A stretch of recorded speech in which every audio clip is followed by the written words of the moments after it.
Commence primary ignition.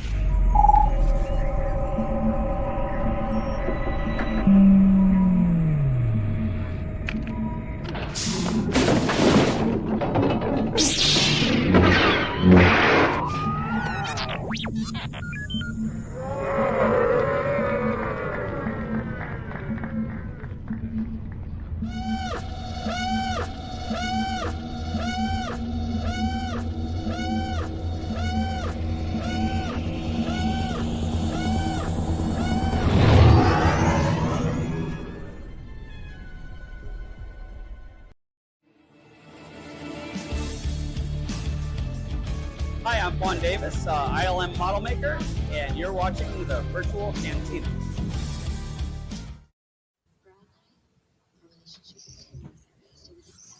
Well. Once again, welcome to another edition of the Clone Wars Revisited, brought to you by the Virtual Cantina Network, and we are up to Season 3, Episode 10. Yes, heroes on both sides. Yeah. And Colin is back with us. Hey guys. Hi, Colin. He's our uber-duper hero. He's not Ezra tonight. He's not Han Solo tonight. He is Colin tonight. Yes, I'm myself tonight. It's good to be back. Thanks for having me. I know I was supposed to do a show with you guys a couple weeks ago, but I moved into my new setup that I've been pouting Yes. for a while. It looks so And good. I had internet problems, so I had to bow out. But it's finally fixed, so I'm here tonight. Excellent. Awesome. Welcome to the Monday Night Madness. Mm. I'm very excited about your setup. Tell us a little bit about what you have on your walls, because you talked about before we started the show that it's like split professional and then geeky. Yeah, because I have to run a company, so I have to take phone calls from here. So I had to be careful, right? And I'm also making sales and talking to people, right? So from what you guys can see behind me, I've got some stuff. I've got a Learjet, and I've got my medals from the Air Force. Another thing from the Air Force, commissioning certificate, and then some more memorabilia stuff. I've got a lacrosse stick that I was given, sort of traditional, which I thought was fun. But then over here, I got my Han Solo. Where is it? Find it. There it is. Han Solo. I got a blaster. You can't see it, but I got a Millennium Falcon. Nice. I got Ezra signed lightsaber, and there's a ghost back there too. So it depends on what am I doing, because I can move around to be professional or not. I should have, and I'm going to take off the overlay for a second so everyone can see, one, how tight this overlay is, but two, now we can see your whole setup. There we go. As well as the unfinished mess behind the rest of us. I've got my poster literally on the fucking floor over here doing nothing good. I've got a mess of things behind me. I know, Ashley, you always report live from your bedroom. Bluey. Yeah. I'm in Sherry's bedroom. Yeah, exactly. Sherry's room. Exactly.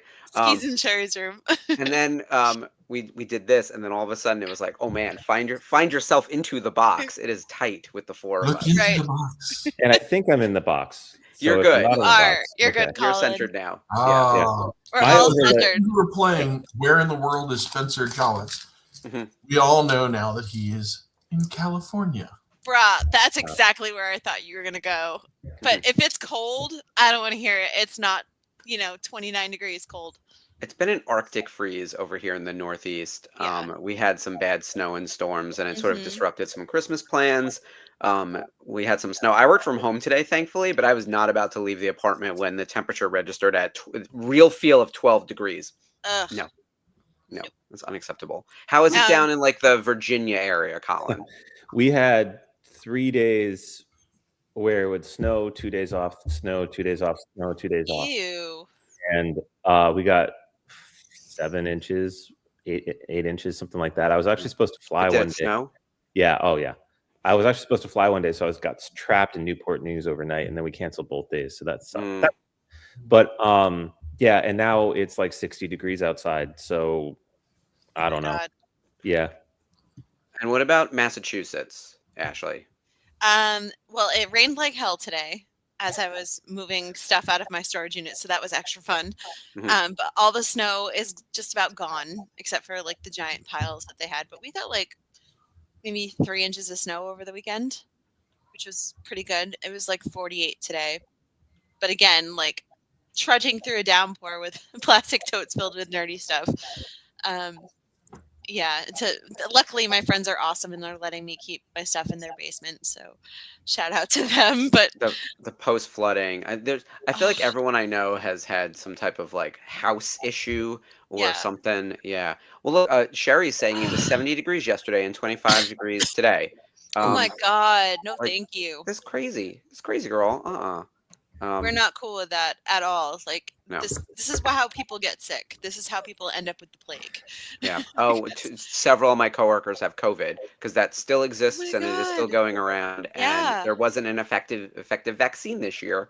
And I didn't actually get my flu shot this year, so I think I had the flu last week. I don't know. All the tests are wrong, so that's a problem. But outside of that, did everyone have a good Christmas? And most importantly, Bridget's birthday. Skip, I got a little bit of the saga of the strawberry cake. Can you land the plane for everyone and tell everyone how good it was? Tell me the strawberry cake was delicious. Jacob made the strawberry cake. So, I said to Bridget, I said, okay, I said, what kind of cake do you want? And she goes, well, I'd like a strawberry cake. And I'm like, oh shit. And so I called up Publix, because people said, oh yeah, Publix will have no strawberry cake at Publix. And so I'm like, okay, I've got to do bakeries. Now this is Monday morning. Christmas, of course, is Thursday. I have started days before I need this cake, which is the appropriate amount of time, unless you're going to a bakery, because they're closed on Monday and Tuesday. So the only day they're going to be open is Wednesday, which is Christmas Eve, and I'm not going to get a cake on Christmas Eve that I asked for. That's when you need to do your regular Christmas shopping. Yeah. So Christmas Eve I've got to be out. So in any case, I contacted her son Jacob, who's an amazing cook, and I said, Jacob, we got to do a strawberry cake. Are you up for the challenge? And he said yes. He goes, just get me some eggs, some heavy whipping cream. I'll get everything else. And it was like, okay. So he actually made the icing. He made the cake. He made in between the layers there was a strawberry kind of like jam type of thing that he had made with the strawberries and stuff. And so you had cake, the strawberry.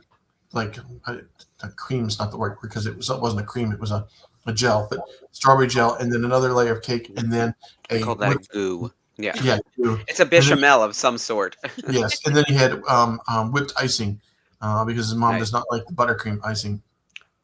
All right, now Bridget's no longer my friend because buttercream is crack. Like that is, I don't know what we're doing here if we're going to slander buttercream, but not on the show. It's not her thing. But and she had made a prime rib for all of us, so yes, we had I was like, ooh, yum yum yum. So yes, we had her oldest son Jacob and his wife Amanda. We had my daughter Avery and her fiance Aaron, who also happen to live in my house as we're building them a house.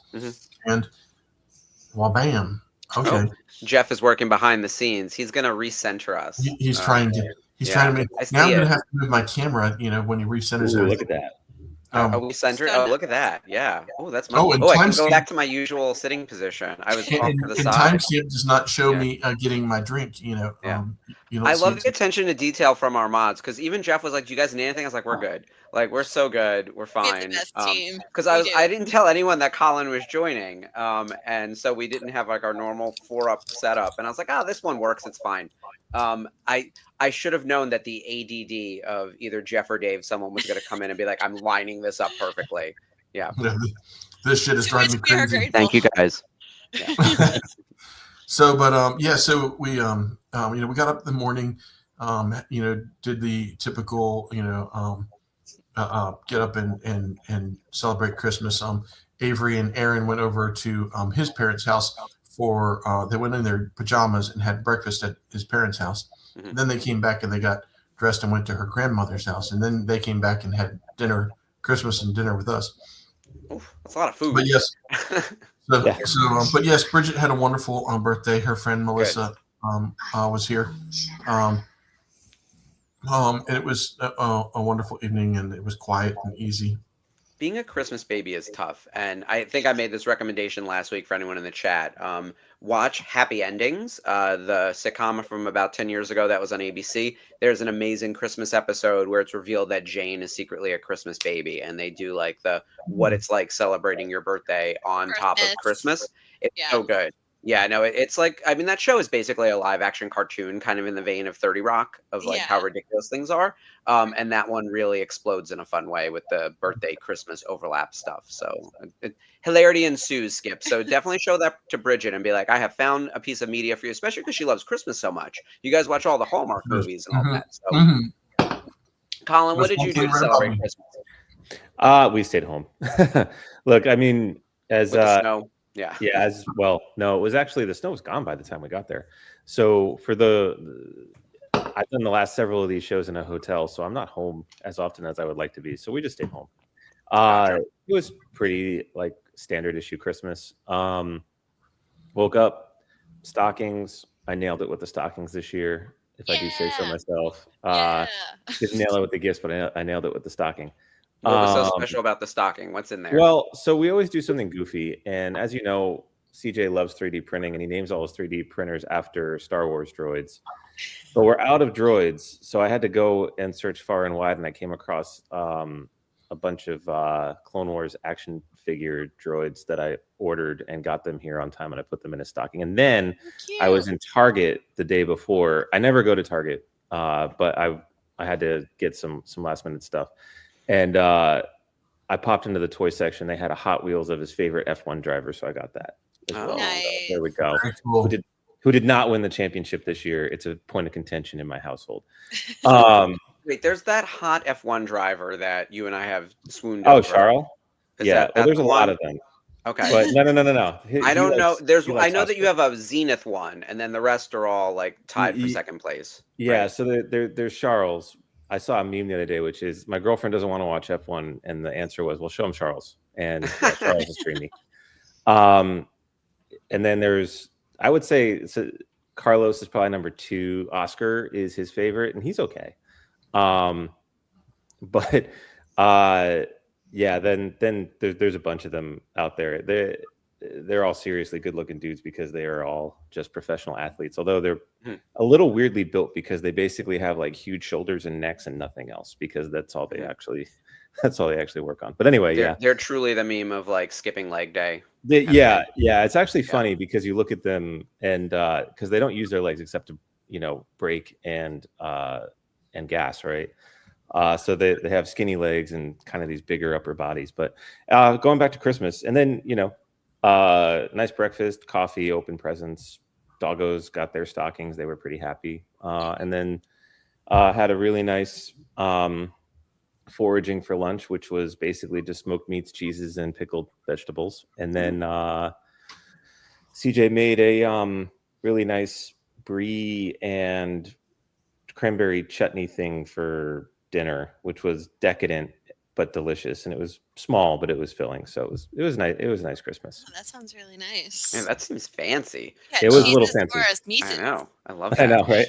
We got it for our HelloFresh for Thanksgiving. We had it for lunch on Thanksgiving, and we both looked at each other. We're like, "This is Christmas dinner." So that'll probably become the somewhat traditional Christmas dinner. It's better than, and it's so much less work than doing like the full-on ham and all of that. So, sure. Yeah.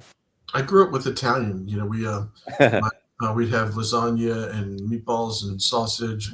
That's what we had this year. And chicken cacciatore. Ooh, chicken cacciatore. I grew up, and after a while, I just could not stand chicken cacciatore because I had it every Christmas. It's funny. My sister and I silently craved, turkey or ham on a Christmas because we were so used to having the Italian fare. But now I'm into the Bridget started this about, I don't know, I think we started doing it when we were still over at our last house, which is probably about 7 or 8 years ago, and started doing the prime rib for Christmas. Ooh. And it is, and because you do like 2 sides with it, and boom, you're good. You're done. It makes it very easy. The hardest thing is prepping it, and it's really not that hard. It was salt, pepper, cut open the fat on the top. She always goes over to the local grocery store and talks to the butcher and tells him what she wants.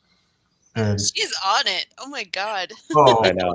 Yeah. That is a production. Betty Crocker in the kitchen and somebody else elsewhere. I forget who she used to say, she's named after Bridget Bardot, who just passed away a couple days ago. Her name is spelled the same way. And Yeah, Brigitte, who was also a blonde bombshell. Yes. Um, Actually, yes. how did you celebrate Christmas? I ended up going over. So Christmas Eve, I went to visited some people's houses and just stayed up way too late. And then Christmas Day, I was with my family. Like I woke up late. I was like, I'm gonna sleep in on Christmas. I don't have any obligation to be up early. But we went over to my sister's house across the street, and it was a very Italian Christmas. We had lasagna and chicken broccoli ziti, and obviously like pickle platters, chips, desserts, things like that.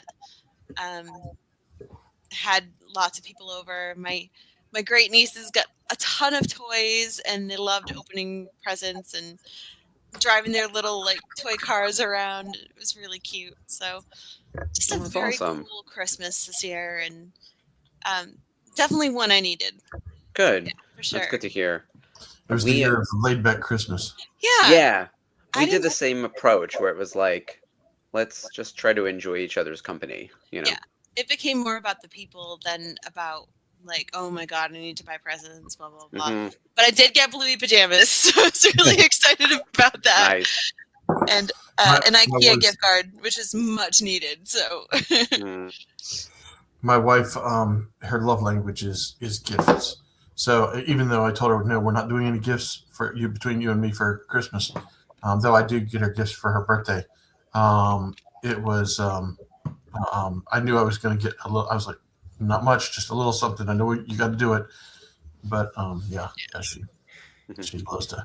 She was saying about my daughter. She goes, I don't really have anything physical that she can like open up, and she goes, I hate to go clothes shopping for her because she always ends up, everything I always end up picking out for her, she never wears, because she's so picky about what she likes to wear for clothes. And I was like, yeah, I'm kind of into this whole, let's, the gift card thing got to be big this year because it was, first of all, we were a little late, and second of all, it was like, let them go get what they want. Yeah.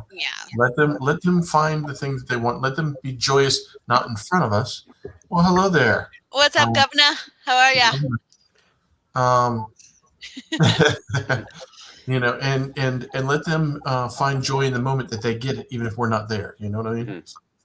Yeah. That's also like we're all grown ass adults now. Yeah. Like my parents came over to our place on Christmas Eve, and Jason made a lasagna.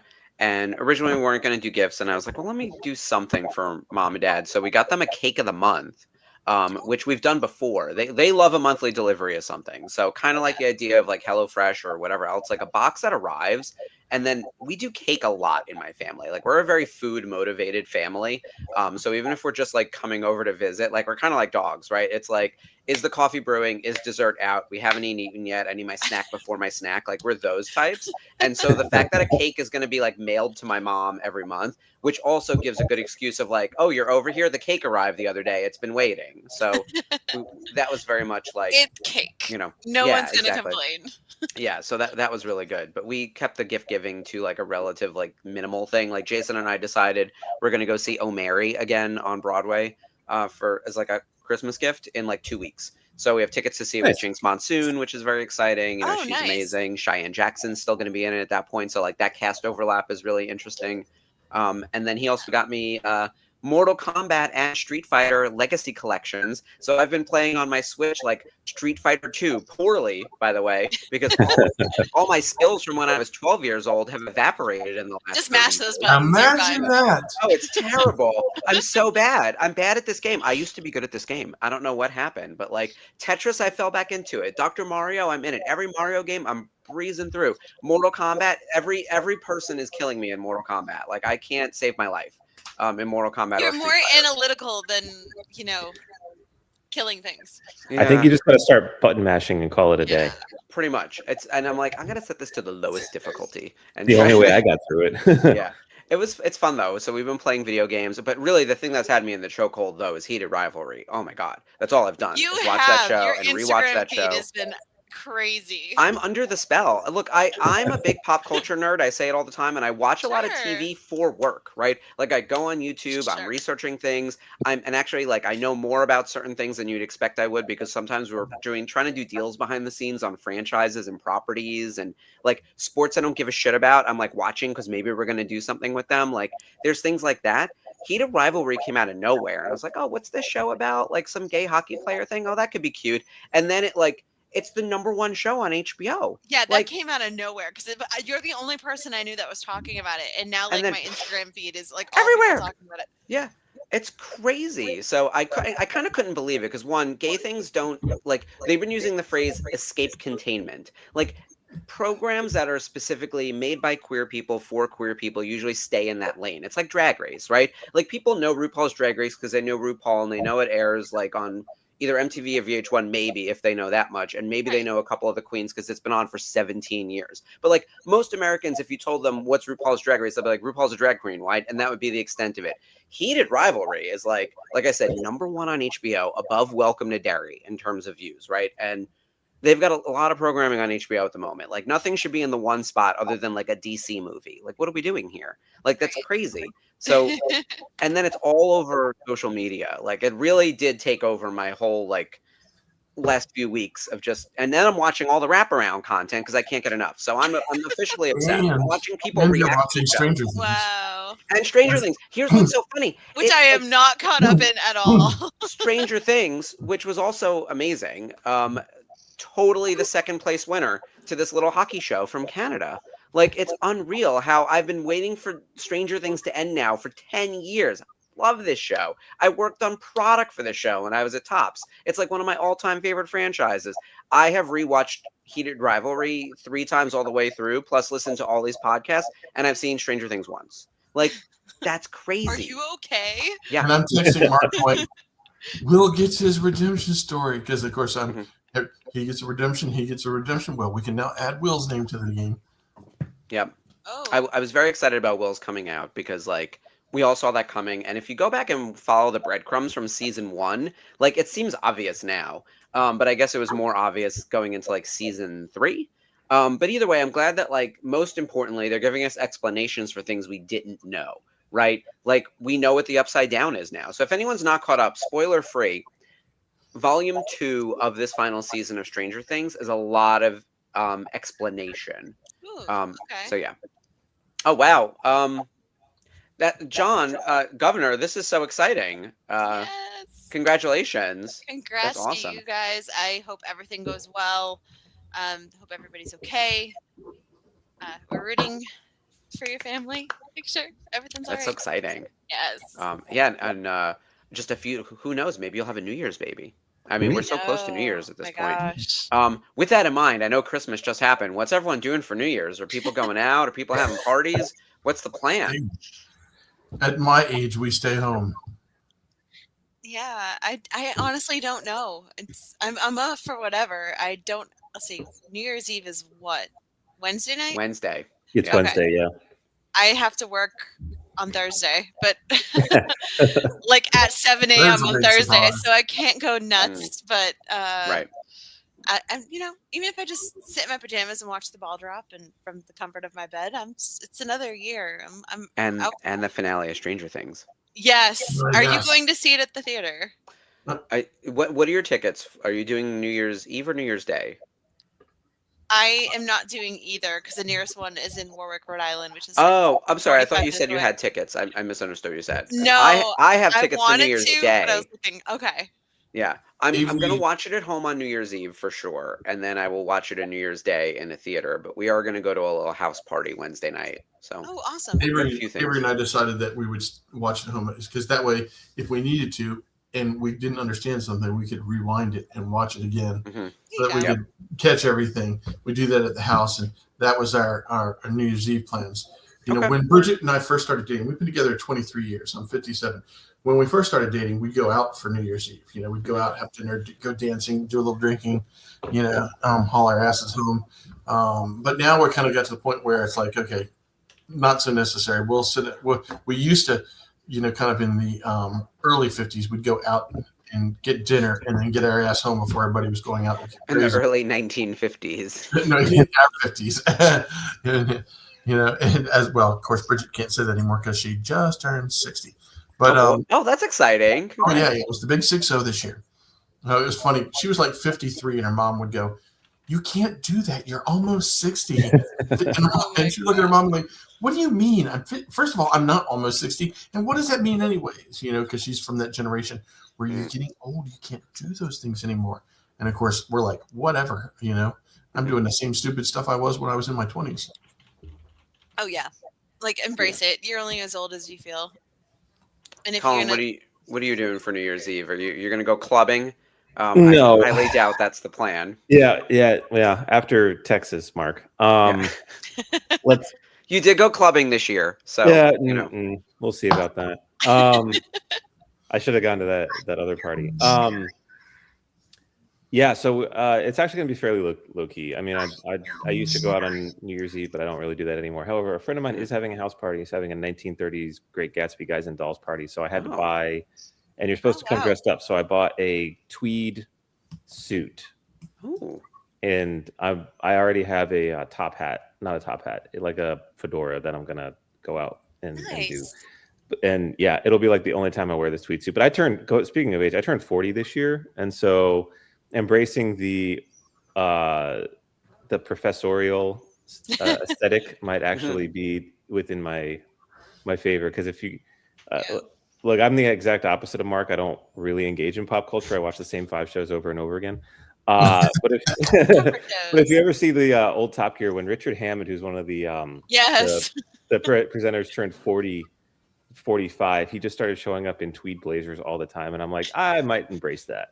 So we'll see. Once you find an aesthetic that works. Yeah. Also, we have a birthday in the chat real quick. Yes. DJ Play Nice, happy birthday. Happy birthday. Thank you for joining us on your birthday. Yes. Monday birthdays are tough because you got to celebrate the Saturday and Sunday and, of course, all month long. Yeah. But being this close to Christmas is rough. That is understandable. There was actually a birthday party like on our block the other day. I think it was on Friday the 26th, and we heard a whole bunch of people singing happy birthday, and I was like, those are some good friends, because it was snowy and gross out. That was like the day of our blizzard. You guys got like 4 inches of snow, didn't you? Yeah, but for the city it's annoying, so that's enough. It took them until it rained. You guys get 4 inches of snow all the time. Here. We get 4 inches of snow and everything's shut down for 5 hours. Yeah. You guys still got taxis and subways. Oh yeah, no, things were moving and working. I didn't want to. Like I'm sort of a hibernate based on temperature, and whatever else. But I like to go out. Like I actually went a little bit stir crazy, but I had my Heated Rivalry to keep me busy, and the Eras tour, tour documentary, and then the final night of the Eras tour, which that alone was 3.5 hours. So I had to watch that in chunks because Jason didn't want to watch the whole thing all the way through with me. So I had the TV show, the concert, the Heated Rivalry wraparound. Like there was just a lot. There was a lot of TV. Yeah. I personally have been enjoying the Eras tour, like the end of an era documentary. It's been so good, and it's so great to see how much of an impact she's had on her dancers' lives and her crew and everything. Like the bonus day episode was just like, wow. Yeah, that was incredible. But look, that tour was such an undertaking, and it's such a cultural moment. Seriously. Yeah, I was surprised at how much I cared about like all the moving pieces and all the other, like, we'll call them side characters and all that. Like they did a really good job with this series, because I had seen the movie. I was like, what the fuck don't I know about this tour? And it turns out like quite a bit. Like I was like, oh, the movie like scratched the surface. So this was truly like a behind the scenes of how things were made, how they conceptualized everything. Singers, dancers, all the people who contributed. I was really impressed. So, and that was probably the biggest pop culture thing of 2024 was the Eras tour. It ran for like 2 years, that show. It just kept going. At one point, I was like, this lady's never going to stop. But you know, and she literally ran out of country. Her masters back. So that's got the money. And we had a new Taylor album this year on top of all the other reissues and everything else. It's actually been like a terrible year for music, I think, like across the board. But like the Taylor album was good. But as I was looking at all the best ups from this year, movies were great. Music was garbage. I don't know how you guys feel thinking about like the year in total. I thought like horror had an amazing year. Yeah. I thought in general like we had a really good year of interesting movies, but Yeah, music loved was Life just of sad. Chuck. Yeah. Yeah. I've been kind of delving a lot into like 80s and 90s music lately. So it's been like kind of going back to my childhood and just living there for a little while. I did listen to a lot of old music this year and not a lot of new music, which is rare because, again, as Colin said, I'm usually very in the pop culture and I like buy the new music and I listen to the new artists and I But we have our go to a lot of comfort too. concerts. And I feel like this year was the year of comfort. Like we did not want Yeah. excess. We did not want drama. Like it was, we're all tired of living in unprecedented times. Yeah. We just need comfort. So I think a lot of us have been kind of delving into that and just enjoying the quiet times with people who give a damn instead of just go, go, go, go, go. So like, yeah, I feel like it's been like that for me this year. Mm-hmm. Especially because a lot of pop culture is so easily disposable. Exactly. And don't even get me started on AI. Jonathan's like the 80s and 90s were the best, and I'm going, okay, Yes. 80s and 90s hair bands, the hair rock bands. That was the era of Bon Jovi and all the big hair, and then also dance music. A lot of Paula Abdul, what's the three girls that were real hip? TLC, XJ. No, a little bit before TLC's time. Anyways, but there was a lot of club and dance music that came out that was really cool and new and which I really enjoyed. But yeah, we're in this interesting. It's almost like the 80s nostalgia. I feel like is going to be around for a long time because 80s overlaps with like Gen X and Boomers and Millennials. We all sort of have our own slice of that. And 90s nostalgia is popping up more and more. The weird thing now is to start seeing the early aughts nostalgia because that feels too recent, but it's true. Well, that was only like 5 years ago, so it's a little bit too much for the... But no, it's 20 years ago. That's the issue. Like, yeah, I was pretty sure he knew that, Mark. Yeah, that's so horrifying. I was like, how'd this happen? So, yeah, I think... There was nothing really special that came out of that time period. It's weird. I mean, I said that back in like the early 2000s when we were in high school and college, and I'm like, yeah, none of this is gonna last. And then here it is, we're still playing the same music. I mean, it's really kind of funny. Kind of going back to the music this year kind of sucked. So I usually walk away with 1 or 2 songs each year that just get added to my playlist, right? Kind of yearly. And really none got added this year. I didn't hear any songs that I was like, oh, I want to hear more of this. So I kind of agree with you guys. I feel like it was kind of a bad year for music. Yeah, it's disappointing. I'm gonna find where's my playlist? I have a best of 2025 playlist, and I can't even remember what I put on there. Okay, Lights put out a really good album. Yes, the Canadian singer-songwriter, love her. Yep. Miley Cyrus's album went nowhere, and I thought it was only okay. The 9 Inch Nails soundtrack to Tron Ares is great, but the movie's garbage. So I kind of enjoyed the movie. The movie. All right. We're not going to start that fight. Do I think we needed Jared Leto in it? Yeah. No. I wasn't going to come out and say it was great, but I did like the movie. Yeah. I actually watched it with my family right after Christmas. I got the whole family. I was the only one that went to see it in the movie theater. So I got Bridget and Avery and I think Aaron watched it maybe with us. Or no. January 6th on Blu-ray. Her friend Bailey watched it with us and we watched it. You guys accounted for 10% of the box office, it sounds like. Well, no. Single-handedly. Okay, here are 2 good ones. Lady Gaga's Mayhem album, really good. And then I've talked about this group before, Dragonette, which is another Canadian export. They have that song Hello. They have a collaboration with a New York City-based band called The Knocks. They did an EP together called Revelation, which is really, really good. Outside of that, other than K-pop Demon Hunters, I mean, there was nothing else that really did it for me. I didn't like the Benson Boone album. I didn't like the Sabrina Carpenter album. I thought Wicked for Good was fine in terms of the music, right? Like we've heard it before. Like the new songs weren't anything special. This year for music, just not doing it. Yeah. Not creating a whole lot of excitement. No, but the movies, oh man, between Sinners and Weapons and Begonia. Oh my god, I just saw Begonia. That movie's fucked up. It's so good. Really? Yeah, Oh my highly gosh. recommend. Oh, and One Battle After Another. Yeah. Amazing. Okay, is that on Netflix? That one, it's streaming somewhere. They're all, Okay. I know they're streaming, and Begonia just got added to Peacock or something, Okay. so Yeah, you can find it. Meanwhile, we have to start our stream because we have to do our episode. Yeah. Otherwise, we're going to be on until 11 o'clock, and we don't want to keep you here that long. So let me pull up the graphics for tonight. Clone Wars Season 3, Episode 10. Heroes on both sides. All right, Skip, it is your time to shine. Padme visits her old mentor, Mina Bonteri, who has chosen the side of the separatists but is urging for peace talks. Fear is a great motivator. I guess that's true. All right. I mean, ask anyone who's gone up against Pennywise. Yeah. We were joking though that Erica Sinclair would have wiped the floor with Pennywise in like episode 1. We knew that in like season 3. Yeah, the Stranger Things kids would wipe the floor with the kids from Derry any day of the week. Right. Okay, we are going to start our episode. So everyone, cue up your Disney Plus, season 3, episode 10 of the Clone Wars. Heroes on both sides. It's an out of order episode. Is it an out of order? Okay, Sherry, you're gonna have to give us the full rundown. I'm gonna hit that countdown, and then everyone get ready to hit play.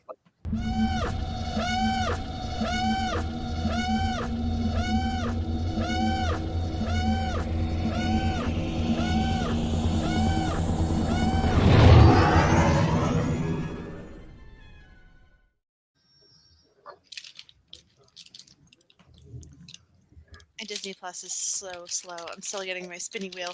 There we go. It's because of the Hulu integration. This is still like this. You would think they would fix it by now. All right. Notman is talking about seeing Benson Boone and Katy Perry. So damn. He must be opening for her because she's still a global superstar despite all of her flops and flips that have happened. I mean, remember when we sent her to space, but then she had to come back? We were so close. I was at the start of the year too. I forgot that like Gail King was on that flight too, and I'll never forget Gail's face. Like once I saw the picture again, they were doing like the year in review, and it was Gail King walking toward the space shuttle. I was like, girl, that's all of us walking into 2025. Like, you fucking nailed it. But Katy Perry in space, yeah, that was this. It's like this is stupid. This is the worst timeline. But yeah, I like Benson Boone in theory.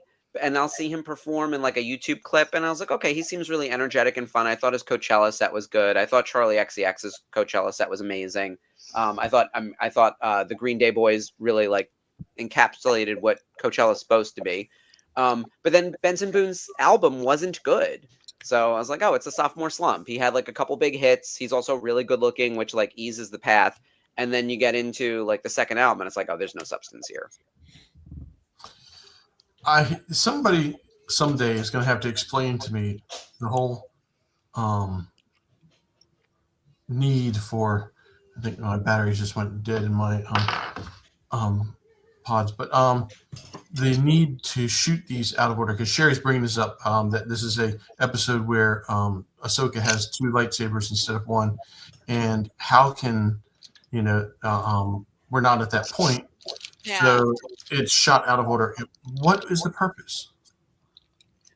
So I think it started a little bit unintentionally.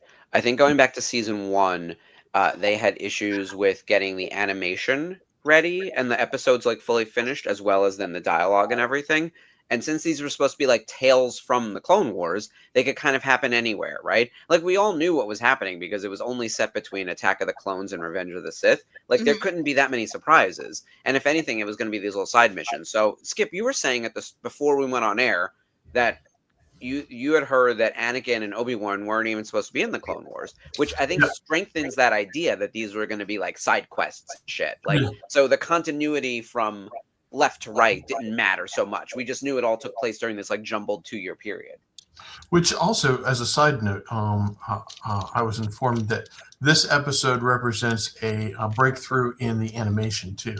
So I was trying to look at it going, do I see something that's a little bit more spectacular in the animation in this episode than we've seen so far? But yes, I was watching one of those videos, and the guy was talking about, okay, done his research, and originally the Clone Wars was not supposed to have Obi-Wan and Anakin in it.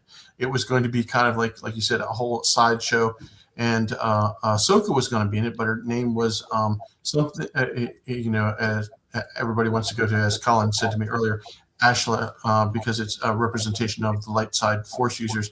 It was something very similar to that, though the guy didn't, because I was like, why not Ashla? But anyways, and she was going to be named something else, and she was going to be with another Jedi, and they were going to be basically on a kind of a Millennium Falcon on a spaceship traveling the galaxy during this time period. And then it eventually got modified until all of a sudden Obi-Wan and Anakin are there, and Ahsoka's a Padawan, and the whole story is different. But they did note that, Clone Wars got finished, and they went off to do Rebels, which was that going back to that same arc of story where you have two Jedi, and they're all on a ship, and they're all in the that same time period. So, but I just can't get it. I mean, like, why wouldn't you? Okay, if we know if this all is supposed to take place between Attack of the Clones, end of the Attack of the Clones, and Revenge of the Sith. Revenge of the Sith. Why in the world? Why wouldn't you just progress this? Because you could tell stories that you could build on in normal storytelling. Mm-hmm. That would be dependent on what had happened before. Well, I don't think they thought they were going to get 7 seasons. And I also think once you identify different characters, you can then plop them into different places. So it's like, oh, we're going to care about Mina Bontari, right? Yeah, only because she's like a good representation of the political side of choosing sides in this war, right? Like, Mina Bontari is no one. Like, she's not in Attack of the Clones. She's not in Revenge of the Sith. They made her up for the Clone Wars TV show, basically because they needed someone who seemed like a reasonable human. And I think there's a reason they picked a woman, right? They were like, we need someone who is immediately, and a white woman at that. They were like, we need someone, you're going to look at her and she kind of looks like Padme. You're going to feel immediate empathy for her. Like, she looks like someone in your family, even. And she's coming from a place of being on the opposite side of your conflict. Like, they're doing all the emotionally manipulative things. They got Kat Stussy, one of the best voice actresses in the game, to give like her heart and soul. And they were like, we're gonna really build this out. And that could have happened at any point. Like, we could have met her say we're going chronologically, like, midway through. But then they're deciding this story can happen wherever, whenever during this period of time, because all of these different people have timelines that we haven't examined yet. And I think that's the way they had to build this, because Anakin, Obi-Wan, and Padme can't have life-threatening activities happening every day of their calendar. Which is why I'm like so frustrated by all the comics that Star Wars continues to do. There's no way that Luke, Leia, Han, and Lando are this busy every calendar day of the year between A New Hope and Return of the Jedi. Like, you got to use those vacation days. Come on. No, they are quadruple. They get 14 vacation days. How many days are in a year? Like, even if it was 365, they've tripled that. They've had 1,000 adventures, these idiots, in that 4-year span. Well, they have a single adventure every 4 hours, so it's fine. Yeah. No, it's preposterous. Time dilation, right? That's a thing. There it is. They're doing the parsec run or whatever. That's the most unbelievable part of Star Wars, is that these people don't have like a minute to breathe. Whereas the one thing I really like about the Clone Wars is because there's so many other characters, we go entire arcs without seeing Obi-Wan, Anakin, Yoda. Like, they're in like a third of the episodes at best. I think like Ahsoka's the one who's in the most episodes. I think it's Ahsoka and Rex are like tied for most episodes. Well, it is really certainly the clones. Yeah. D. Bradley Baker by far. Yeah. Well, he's in every episode. Yeah. It's literally the Clone Wars. I think kind of to Skip's point These here, guys though. are cool. Yeah, these guys are cool. I think it was actually an interesting storytelling premise, though, because normally when you have that serialized story, you watch one episode, then the next episode, then the next episode, and it makes sense. But you don't have the opportunity to go back and flesh something out. And that's really what they did really well. So as another example of this being out of order, so we got Ahsoka's 2 lightsabers. Also, Uncle Otto is already dead in season 2. So obviously he's in this episode. So we're going back in time, right? Yeah, but I kind of like it. It's jarring. Because it's jarring, but as long as you understand, like every episode is kind of, it's somewhere on the timeline. It just may not take place right when that episode you just watched happened. Well, if you're going to bounce around in the timeline, you would think that they would start these episodes with a, time, here's where we are. Almost like a previously on, or where are we now, or what year is the this? newsreel footage is for, right? Well, and it also allows us to go, hey, we aren't, like we've been following this story arc, and then we're not in that story arc anymore. We're in a different timeline, or we're over here, where we jumped forward 6 months or a year or 3 years. Only Star Wars can get away with this shit, by the way. Like, no other franchise on the planet would tolerate this nonsense. And it's because they released like episode 4, 5, and 6 before 1, 2, and 3. So they set the template from jump, right? They were like, good luck, idiots. But yeah, by the way, do we have bets on all of the movies coming back into theaters in 2027? I know they said A New Hope, but there's no way they're going to deny us like Empire and Jedi. At least. They're all coming back to celebrate. Well, the real deal about A New Hope is we're getting it as we saw it in 77. Ish. I mean, they're gonna 4K it. I'm gonna have to find some old VHS and watch it. There's no way they're not gonna. There's no way they're gonna put up the original 77 version. Why not? Because they're gonna. In order to put it on like the crystal clearest screen, like with the digital technology, I think they're gonna have to scale up the special effects. Like at the very least, they're gonna clean it up, and that would be fine if they clean it. Fine, but just don't change the story. Yeah, like don't add the scenes. Don't even put in A New Hope. Just call it Star Wars. Would they put the Fox fanfare? Ooh. Yeah. Like, I mean, these are real questions. They own Fox. So, and by the way, these are real questions that only Star Wars idiots are asking. We're the only fandom that's like this. No one hates Star Wars more than Star Wars fans. Yeah, right? exactly. Sure. People are going to walk out when there isn't like Star Wars fanfare with the 20th Century Fox logo playing, and they'll be like, "I ruined Star Wars," blah, blah, blah, as if they can't watch it on their like bootleg VHS. Yeah, right. I can't. 27 is going to be exhausting. I can feel it already. Oh, it's gonna be amazing and awful all at once. I'm ready. Mm-hmm. I hope it's an exit ramp for just as many people that are entering. Like for anyone who really has had it with Star Wars, like please, like this is your exit. Allow room for everyone else who's entering the highway and see yourself out. I hope you've enjoyed these 50 years. Goodbye forever. Good night and good luck. Because there's plenty of new people who want to jump on board. I forgot Lux and Ahsoka had a thing. Yes. Yeah. By the way, so I got to talk quickly about the actors in this set. So I already mentioned Kat Susi, who I love, plays Mina Bontari. She's amazing in this role. Jason Spisick plays the voice of Lux Bontari, and we got him to sign autographs for us. He does some other roles in the Clone Wars as well, but we were able to get him to sign for this set, and he was super, super, super nice. He does a lot of video games and things like that. So if you don't immediately recognize his name, you probably know him from lots of video games. He was also Wally, and he was also the Flash, Wally, in Young Justice, which I was obsessed with as a show, like one of my all-time favorites. Yeah, he's just awesome. He's also in Arcane. Like he's done some real Flash, cool I think stuff. immediately you're talking about Barry Allen. I said when you said Flash. Wally West, Kid Flash. Sorry, Kid Flash. Flash. Yeah. Sorry, the Young Justice crew is largely the kids, but yes, I should clarify because the regular Flash does also appear. If you watch James Arnold Taylor, if you watch his show on YouTube, which he did years and years ago, he had Lux Bontari's actor, whose name you just said, but now escapes me. Jason Spisick. Okay, Jason Spisick. Yeah, he had him on, and he was like, "So, what direction were you given for Lux?" And they said Harry Potter. Huh. And ever since he said that, I can't not hear it. Yeah. Yeah. Okay. It's kind of. I kind of see it. Just, he's doing Daniel Radcliffe as Harry Potter.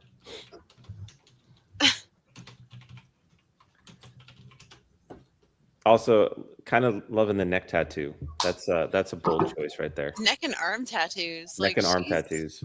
Yeah. Because the face would have been too much, I guess. Mm-hmm. Yeah, she's a good amount of ink. God, you're right. Those earrings are great too. Great character design. Yeah.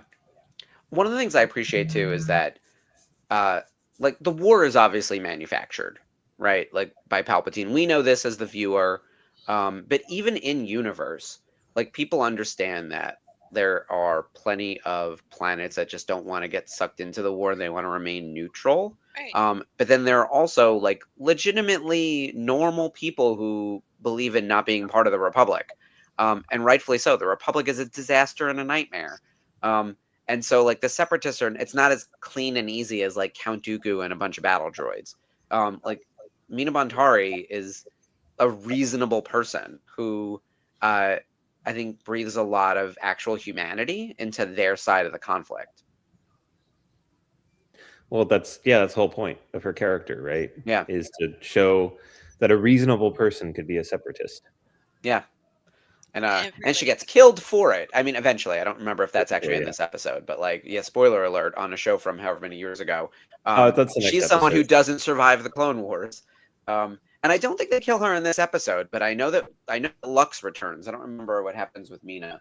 Mina gets killed in the next episode because the follow-up episode pretty much picks up right where this one left off.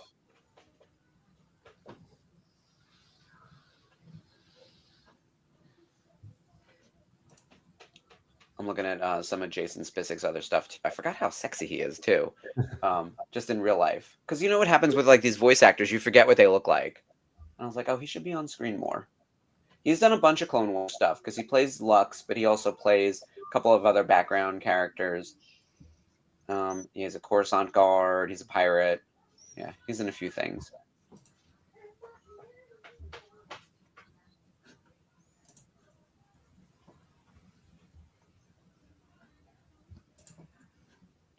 Yeah, a lot of video game credits especially. And then, of course, Kath Soucie, a zillion things.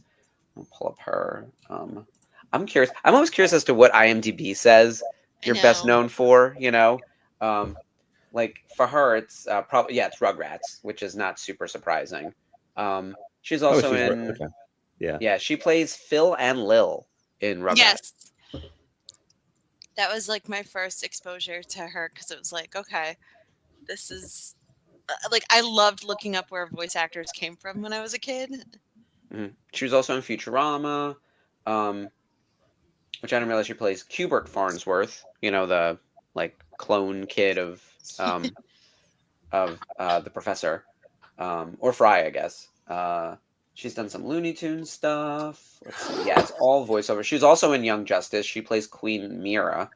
That show, I'm telling you, Young Justice is still one of those things that makes me, like, insanely angry that it didn't run for, like, 25 seasons.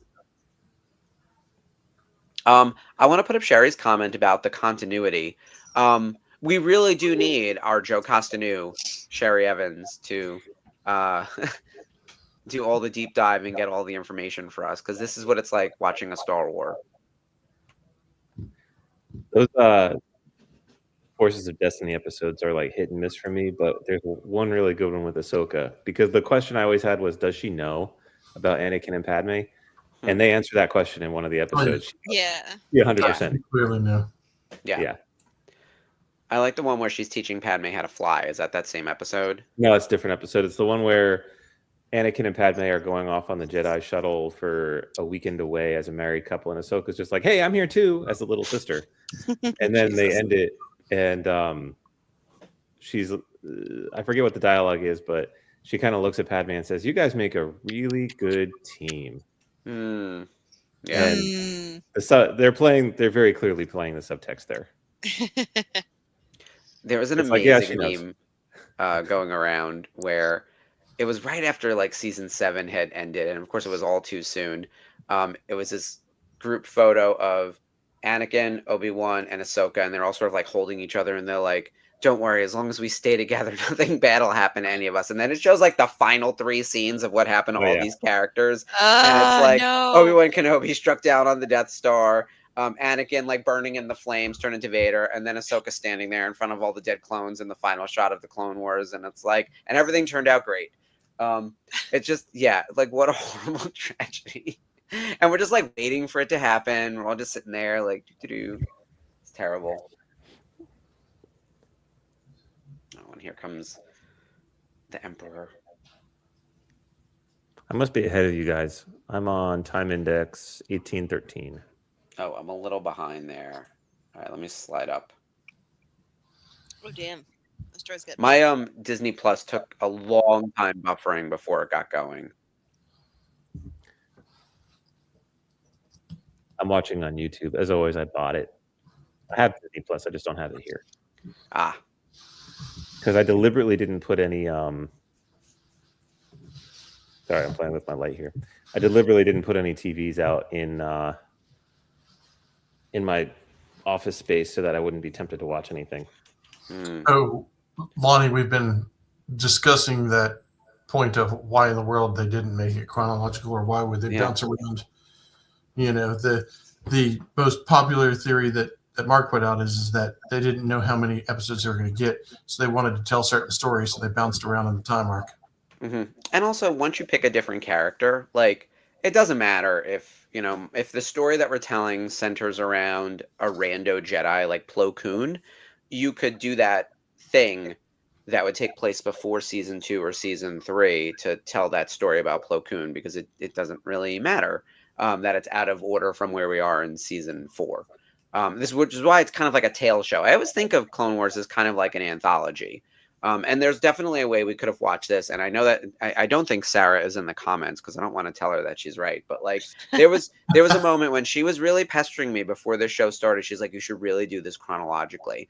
And I was like, if I have to do a minute of thinking before coming on, like where it's like we have to prepare for where this is in the chronology and all of that. And then she sent me the list. She's like, this is the chronology. You could just follow this. And I was like, Sarah, stop helping. I'm not going to do it. And I was like, we're just going to do it in production order. It'll be so much cleaner. And then every time you run into a situation like this, I was like, son of a bitch, we should just watch it in chronological order. Every time. No, I just remember that it's an anthology, and I just take each episode as it comes, and I just know that we're going to jump around, like the song says. So and we just enjoy it as we go. And yes, I will put up the Sarah is right comment. Sarah, and if JB's in the chat, he could take that back to her. I was just chatting with them the other day because we did our pre-record for New Year's. So for anyone who is home on New Year's Eve, I am going to be for a little while and watching Stranger Things. We have some programming that's going to go live on New Year's. We have our New Year's Eve. It's a marathon of stuff. We're doing like a best of the VCN from the past year. Some of our favorite episodes of all of our shows airing for basically 24 straight hours before it then gets into our New Year's special that's going to air on New Year's Day. So if you're home looking for something to watch, tune into our YouTube channel. We're going to have Clone Wars Revisited, the Unifying Force, Jedi Archives. We're going to have our Celebration Nightly News episode, the Rebel Scum Texas recap, a bunch of watch-alongs, some with special guests, Daughters of the Galaxy. Like there's every show being covered. And then we will have our VCN 2025 year in review with some special guests who popped on Thursday. So it's going to be a fun little week to close out the holiday season over here. I'm sure everyone's sort of in some ways like loving the break, but also like ready to get back to like structure and like a regular schedule. I know I am a little bit. Like I was telling you, I was a little bit stir crazy this weekend. I have a lot of things that I need to get going on, and it's not going to happen until the new year. So yeah, I'm pretty excited about that. Well, I think Lonnie's got your answer for Sarah here, Mark.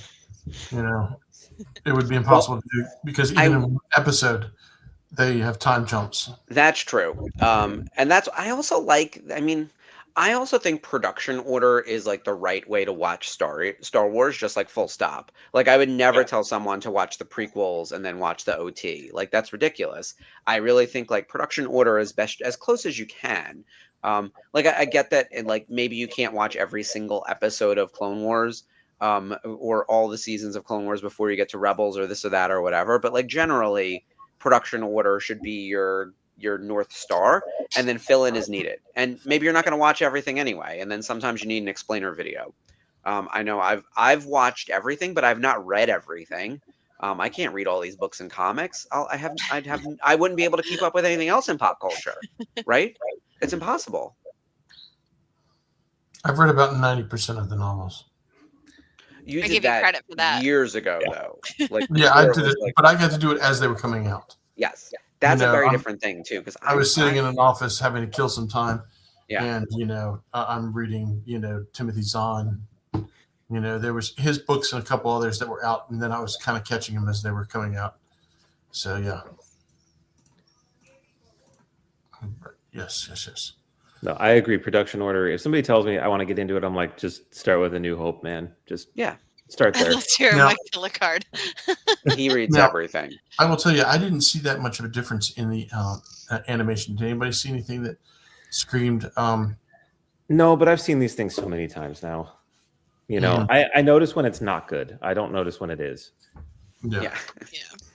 Like the first couple of episodes where the mouth is just kind of like doing this and then they're talking, I'm just like, yeah, okay, I'm just going to ignore that. Yeah. Generally, though, I thought that was a really strong episode. It's Great a very setup. strong episode. Good acting across the board. Animation looked fine. There weren't any major sequences that would have demonstrated any new animation techniques or anything, but I thought everything looked really smooth.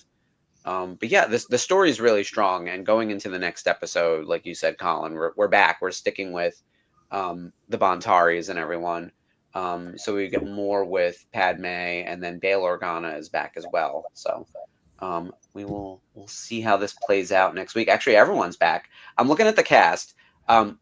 Amazing group, right? Catherine Tabor, who plays Padme, Phil Lamar, who does Bail, Jason Spisick, who we've talked about already, Ian Abercrombie is our current Chancellor Palpatine, not the Emperor yet.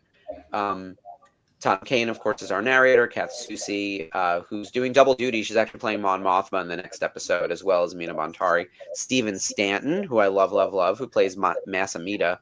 Corey Burton is Count Dooku, and of course, D. Bradley Baker is everywhere, but best known for Everyone else. Yeah, the entire rest of the show. It's just the D. Bradley Baker show.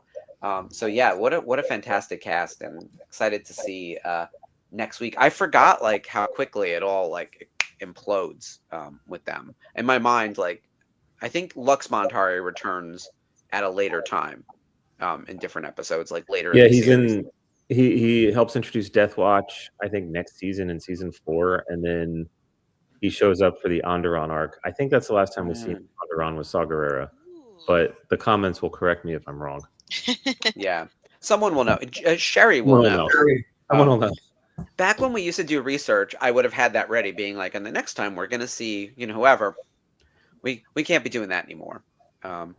Sherry, I did see this. So we have some really great news to share here. So if anyone didn't see this, Tom Kane, who had a stroke a few years ago and has been semi-retired. I know he retired from voice acting, is doing a convention. I think he's going to Kentucky. Is he doing Lexington? Is that the one? I can't remember. I'd have to look it up. Cher Costanew on the case. Yeah. We will let everyone know where Tom Kane's going to be. I need to add him to my Rebels poster for sure. Yes. Yeah. DJ, happy birthday. Thank you for joining us. That'd be so cool to meet him. Like, I always feel like if someone's gone through like a medical event, I just kind of worry about meeting them. Like, like Tim Curry, Tom Kane, Val Kilmer. Like, I was always like, I don't want to bug them, but they're there for that. And I don't know. I was really lucky. I got to spend quite a bit of time with Tim Curry back at Rhode Island Comic Con 2016 or 2017. Yeah. When I was at Topps. Yeah. He did a private signing for us for some trading cards and for some Authentics cards, or Authentics photos as well. And he was regaling us with stories. Like, he was very chatty and talkative. And I mentioned something about Star Wars. He was obviously signing for Star Wars, right? And he was signing his Emperor photos, or I guess Supreme Chancellor Palpatine. And I said something about Ian McDermott, and he like literally stopped mid-signature. And I was like, oh God, did I bring up like, lots of people own the character, right? Like, and he's like, I know Ian. they were roommates back in college. I was like, how? How did none of us know this? And he went on and on about what a lovely guy Ian was. And I was like, that's crazy. Like, how? I feel like that should be like a known thing in the Star Wars world that the two emperors like shared a dorm room back in college. That's crazy. So That's yeah, really wild. weird. But he was delightful. And I can't say enough good things about Tim Curry. My favorite Tim Curry movie is actually Clue, which I know is a weird choice, but you know. Mine is You know, Poker I Switch. saw the movie theater when it came out. You saw Clue in the theater? Yep. Yep. What about you, Colin? Do you have a but it could favorite? have ended like this. You got to get the one with all 3 endings on VHS because the one ending is not significant. So they shot 4 endings, but they didn't use one. Yeah. I don't know where that 4th I'm one going to say that when I saw it in the movie theater, you know, they got to the end and then they said, but it could have gone like this, and then they shot and you watched it, and then or it could have gone like this, and you got to see all of them. Yeah, that's what makes that. That was a very long time ago, so I may be just remembering it, whatever. So to go back to your question, Mark, what's my favorite Tim Curry movie? Muppet Treasure Island. Oh, Yes. good choice. Yes. And the reason is because that was my introduction to Tim Curry. So everything else after that, I've just been like, oh, it's Long John Silver from the Muppet Treasure Island. But he's fantastic in that movie because he treats himself as a Muppet and he just doesn't care.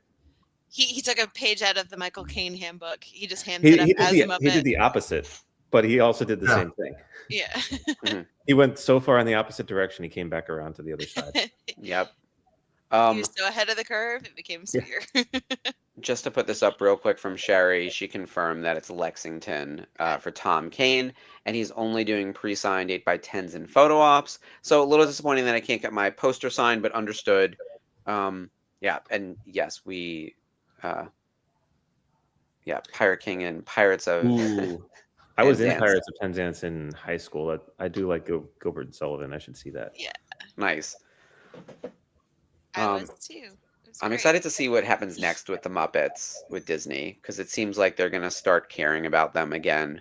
I don't know. That means the world is healing, I guess. We are all itching for a Muppet movie of some kind. It's been going on the internet for a long time, but did you see the thing where it's like, I don't understand why Disney's giving us live action versions of their musicals. They should just be doing Muppet versions. Exactly. I want to see that. I don't want to see live action animated. I want to see Muppet versions. 100%. Well, Miss Piggy apparently is big on social media now, so. And it's Sweetums. Oh my god, that'd be amazing. Yeah, my first exposure to Tim Curry was The Worst Witch. He was so campy in that. He has like a whole song about Halloween, so can't go wrong with that. Yeah, that musical number is. I mean, I really thought I was on drugs when I saw that for the first time. So that's actually part of our Palooza that we do on Halloween. We watch Worst Witch, The Craft, and then if there's time, Return to Oz. And by then the drugs progress. So by the time you're into Return to Oz, like if you're not good in tripping on something, you will. Because that movie is nightmare fuel in like the craziest way. Yeah. But Worst Witch is a great starting point with Mrs. Garrett, Charlotte Ray. Yes. And Diana Rigg being amazing. It's such a weird, and I feel like it's a very specific slice of people who have seen this movie because it was like a Canadian made for TV movie from like the early 80s. 1986. And my uncle taped it. And I remember that's what happened. If people had the VHS tape. Yeah. And it was only an hour. So I bought the DVD when it came out a few years back, like probably about 15 years ago. And I love it. But I'm like, why is it so short? I don't remember it being this short. That's what it is. Anything can happen on Halloween. Has anybody seen my tambourine? So yeah. Crazy. Oh my God. Everyone's seen my, yeah. You don't understand. Like I have photos of us at watch parties for this movie for the last like 20 years with my circle of friends. Like this was like a Halloween staple. One of my friends is also born on like October 28th or 29th. And so there's always like a joint birthday party, pumpkin carving for Palooza situation. So I love that you call it that. It's great. Yeah, well, I mean, The Craft is like one of my all-time favorite movies. That was so like formative for me in high school. I was like, oh, I am one of these girls. You know, I realize that they're more of the Gen X experience than a millennial experience, but I think if you ask millennials, they would say like Clueless and The Craft and all that are like their experience. Agreed. Even though it's probably like the tail end of Gen X. It's sort of the Xennial overlap there. Right. It's the Venn diagram overlap. Yeah, exactly. Yeah. That's where that lives. Good 1980s, I think like 1986 to 1992 is the ex-millennial overlap period. Yeah, for sure. It's weird to see it all, like, especially now with Stranger Things coming to an end. Like, it feels like the 80s nostalgia is like kind of now truly nostalgic. Like the way we think of like our parents thinking about their childhood kind of old. Like, do you remember in the 80s when everyone was talking about the Vietnam War because it had been like 20 years? Like, we've now gone 40 years from the 80s. Like, we're like, it is a very different. Stop reminding me. I know it's not. Wasn't Stranger Things set in the 80s? 86, 80, I think 83 to 87. It's only been 5 years in their universe. It's been 20 in the real world, it seems. Those kids are married with kids now. Yeah. Oh my God. Millie Bobby Brown literally is married and literally adopted a baby. Like, she was a child star. And this show's still on, and they're still closing out this series, and she's running around like a teenager, like unconvincingly, by the way. They all look like they're in their 30s, like somehow. But yeah, I am excited to see how it ends. I am like, as much as Heated Rivalry took over the Christmas time period, and you know, Stranger Things was the silver medal winner during that slot, I will be totally seated and ready for the finale on New Year's Eve for sure before I go out to my party. So I will definitely be watching. You know, there were multiple heart attacks over at Netflix that this little hockey show beat their juggernaut, right? I can't even. Yeah. I mean, I can't imagine working on this for so long to have an imported show from Canada that was made on such a shoestring budget that, like, they've literally admitted that some of their decisions in the story making were production driven. They're like, oh yeah, Skip wasn't at the awards, or Kip wasn't at the awards ceremony because like we just didn't shoot a crowd at the awards ceremony. There's only the shot from the stage. So it's like, that's the answer. Like, there wasn't budget for that. So it's crazy. Yeah. And I agree with this, Chantel. Oh my God. When Max is talking to Holly, and Holly Wheeler, who, by the way, Holly Wheeler is like the fucking MVP of this season. And A Wrinkle in Time, she's amazing. And A Wrinkle in Time is actually one of my all-time favorite books. Jason just bought her for me before Christmas for me to reread because I knew it was going to be important for this arc, this closure for Stranger Things. We're definitely getting like very Wrinkle in Time kind of vibes here. And not subtly, like they're just straight up borrowing plot points and references and all that kind of stuff. But Holly's incredible. But at one point I was like, oh my God, you guys need to run to the portal, run.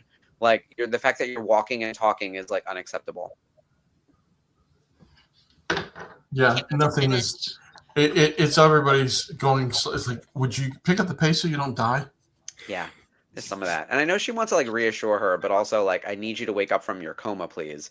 Because Sadie Sink is by far the best actor in the entire show. And like to have her separated from everyone else is like infuriating. But I bet you she had commitments. She was actually hired for other projects and probably had a different schedule than everyone. They're like, oh, we need to keep her in her coma because she's going to film her scenes separate from literally everyone else until we finally reconvene. But yeah, like, she's incredible, and honestly I think her part of the story has been the most compelling for me. So who's current? I know Skip is. Colin, current. You're not caught up on Stranger Things, are you? I haven't seen a single episode of Stranger Things. I'm just gonna delete you from the chat. That's fine. And there's the trap door. The trap door. I mean, look, I engage in Star Wars and Star Trek, but I don't really engage in much genre stuff beyond that. It's not, a lot of it's not really my thing to get really interested in or excited about. And I have a lot of friends that do. Obviously, I'm on this show, but yeah, I like I said, I tend to watch the same 5 things over and over again. So I don't really get into that. That side of the genre, I guess is what I'm trying to say. I'm not going to knock it. I've heard nothing but good things. Like I said, I have 2 friends that I'll sit there and just like I am right now, and they'll discuss the show, and I'll just be like, I'm really glad you guys are enjoying this show. I know that feeling. Yeah. I'll get there eventually. So. Yeah. I've been late to the party on a bunch of stuff, and it's tricky now because to Skip's point, like, who knows what's going to blow up, right? Like, you can do all the planning in the world, and you have no idea, like, what's going to be, like, the hot thing. Like, who saw K-pop Demon Hunters coming, right? Like, that one really surprised everyone as well. That's the kind of thing where I don't think anyone expected it to be the cultural juggernaut that it was. But I also so think that, you know, even though I haven't seen a single episode, I also remember Stranger Things burst on the scene. Everybody was like, "Where the hell did this show come from?" mhm. Right. So it was that show before it wasn't that show. Yeah. Right. And now it's not that show because it's been on for 20 years, as Mark said. Yeah. But yeah, I don't know what the next big thing is going to be, but at the same time, it's like I don't have time to keep up with everything. Yeah. So, and yeah, there's more media than ever, and I think what's missing, and we were feeling some of this because of Heated Rivalry, it was like what's missing is this communal viewing experience, because a lot of things are dropped like in batches now, so the binge viewing happens and then something's here today, literally gone tomorrow. Whereas at least with like weekly drops, like with Andor, which also happened this year, I can't believe Andor was this year. We talked about it every week, like, and it really kept us going. So yeah, it's awesome. To me, that's part of the fun, though, is when it drops and you only drop one a week. It's nice that you can kind of plan it around your schedule. I mean, sure, I kind of miss, to an extent, being the communal viewing. You have to be on your couch at 9 o'clock, otherwise you're going to miss it. Mhm. But it's nice to be able to plan around your schedule. But the thing that I found with Andor this year specifically, and with Bad Batch before that, was sitting around the bar with your friends after the episode and being able to talk about where you're all caught up without knowing the ending, right? Because we all have the opportunity to be at the exact same place because it all dropped yesterday or whatever day it was, and that's kind of nice. Is the fun part of a viewing experience is the speculation, and if you can just power through everything, it's a lot less fun, in my opinion. Yeah, I agree with that. I want to put up Lonnie's quote about K-pop Demon Hunters, the intergenerational trauma. That seems to be a theme of, I mean, it's actually a theme in pop culture, I think, across the board. Like, even in Encanto, which was one of Disney's more recent animated movies, like, there was no villain. The villain was generational trauma. I thought K-pop Demon Hunters did it very well, examining that, and the music was kick-ass. It was like I said at the top of the show, I thought all music was terrible this year, pretty much, other than K-pop Demon Hunters. And yeah, even in Heated Rivalry, there's trauma, parental and child, that gets addressed specifically in the final episode of the show. I think there's a lot, like, trauma as a theme is, I don't even want to say being explored. It's being like dismantled. Like, I was telling someone, like, Thunderbolts is like going to therapy. Like, it's not a Marvel movie. It's like an hour and a half long therapy session in the best way, and with just like some action sequences for fun. So let's liven it up a little. But I think our generation is going to be doing this until we are old and gray, just like constantly like reheating this idea. And yes, Lonnie, very specifically, intergenerational trauma for an entire continent. Yep, I feel that. Meanwhile, I'm thrilled that K-pop Demon Hunters like cracked through. Like, we had some really unexpected wins in the pop culture this year, and that was probably at the top of the list. That, along with Weapons, along with Sinners, like, these are essentially independent movies that should never have had the audience that they had, and like exploded and took over. I mean, the deal that was made for Sinners that Ryan Coogler was able to make to then reclaim his work after however many years and all that, like, it had a whole write-up in Variety at the start of the year. I can't believe that was also at the start of this year. That feels like 1,000 years ago at this point. Right. So much, Lonnie, too much happened this year. I loved Thunderbolts too. They were it was a fantastic movie. Mm-hmm. It was great for spot on if you have trauma and you're not dealing with it properly. So yeah. And if you need some more trauma, Welcome to Derry, which I was also talking about every week on this podcast. Oh my God. When do the nightmares stop, Mark? They don't. I'm 3 episodes in and I'm like, I don't think I can watch anymore. Oh, I would wake up in a cold sweat sometimes. Like, that show. What's happening? And I'm not That show is fucked up. And look, like, the worst part of the show is not even like the clown. Like, the town is the worst part. And when you get to the burning of the black spot, which is like the hate crime that like defines that cycle. it is the most heart-wrenching because it's largely just like a group of angry white people like burning a building with people inside, and like Pennywise is there, but he's not the one like lighting the match, right? It's the just infection feeding off of the it all. fear and the hatred. Yeah, exactly. So Fear is a great motivator, bringing it back to the episode, right? Yeah. Exactly. And Lonnie, prepare yourself. It's probably the scariest show on television, I would say. Nightmares. Yeah, nightmares. I can't think of anything Mark that was not scared me more. kidding, and like I said, I'm 3 episodes in, and the nightmares don't stop. Like I'm just like, because your mind is so focused on this that it doesn't wander, because you're trying to see like all the clues and tie it into other Stephen King projects, So you're hyper focused on this thing, and it's taking over your mental space. So when you go to bed, it's just replaying in your head and you can't get out of it. Yeah. So It would also sometimes be the last thing I watched before I went to bed. Not smart. I can't. You got to put on like a Great British Baking or something. To, like, I put on the Eras tour and I still couldn't help myself. Nice. Like that's so bad. Look, Welcome to Derry was incredible. Yeah, Andor was really incredible. Good, but like you won't sleep. No. Yeah, just prepare yourself. If you like horror, you'll love it. And honestly, if you like being scared, you'll love it. But if you don't, and it's not your thing, if you'd rather watch a Hallmark movie, Skip has watched all of them this year. He will give you all of the recommendations. Yes. Yeah. All right. Well, with that, A Biltmore Christmas, the Christmas card. When are they filming one at your house, Skip? January. They are.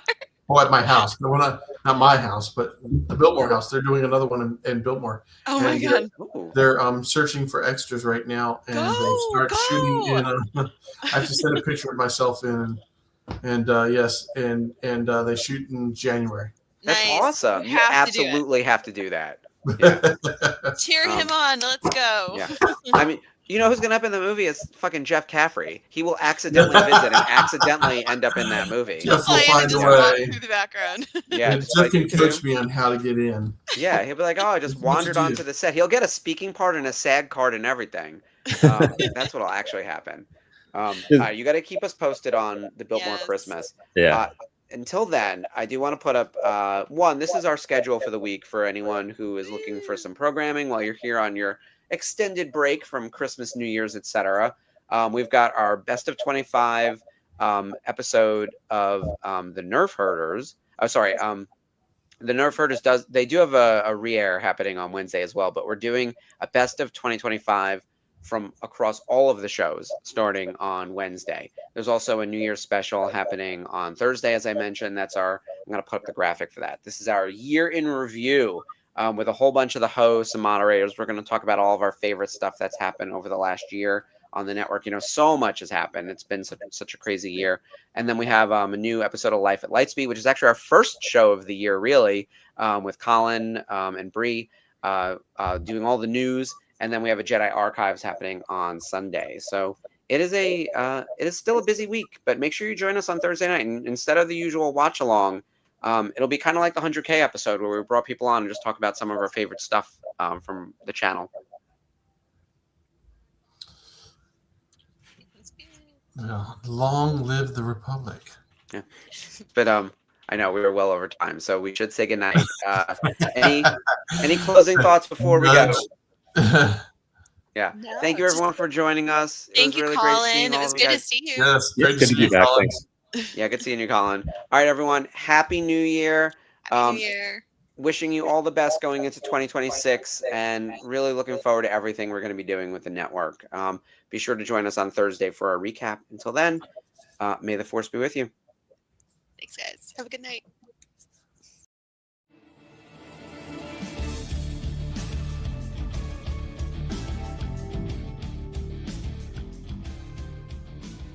Hello there.